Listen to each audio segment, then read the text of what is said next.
कस्तो चटपटे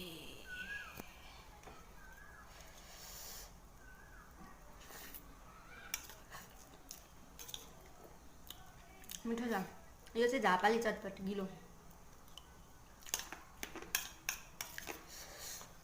सुनेको थिएँ झापामा बस्ने मान्छेहरू यस्तै गिलो चटपट मनपर्छ अरे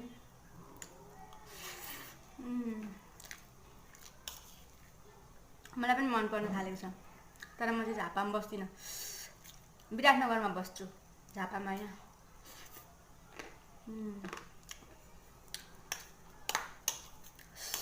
अमिलो भएको छ पिरो भएको छ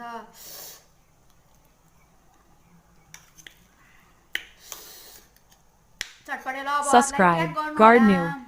साथीहरू पिरो अमिलो टक्क मिलेको बाई बाई